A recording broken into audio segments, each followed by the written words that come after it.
So what exactly is TTIP, and should British people be concerned about it? Yes, TTIP is the Transatlantic Trade and Investment Partnership that's being negotiated between the United States and the European Union.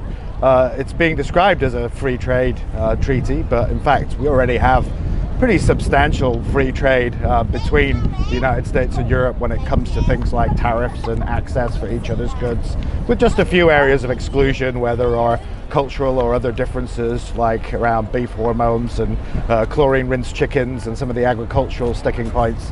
But essentially what we're seeing is a new generation of trade agreements that really go behind the border and start to interfere with policy space, what you can and cannot do in terms of regulation, prioritizing investor protection and the rights of companies over the democratic rights of citizens to set their own priorities and agendas. And so I think TTIP is an extreme version of this.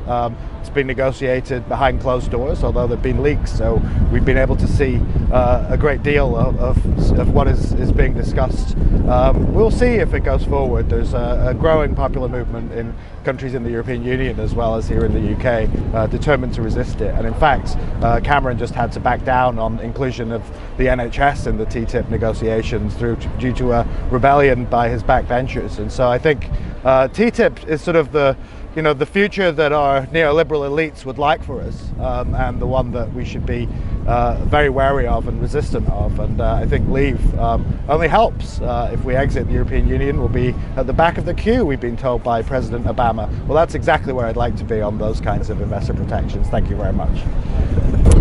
Okay, do British or even European citizens get to vote for the EU Commission, and does it matter? No, they don't get to vote, and yes, it does matter.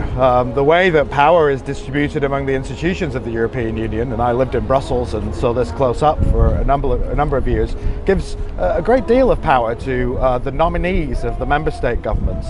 In some ways, you might want to think about the European Commission as a sort of commitment technology for governments that want to escape accountability to their own citizens and are able then to point at this unelected body that wields power over so many of the European competencies. Of course, the European Parliament is supposed to be stepping into the picture, and the Lisbon Treaty did increase the say of the European Parliament, but I'm not sure at the point where we've really got a European-wide citizenry that is able to hold these powerful bureaucratic bodies to account yet.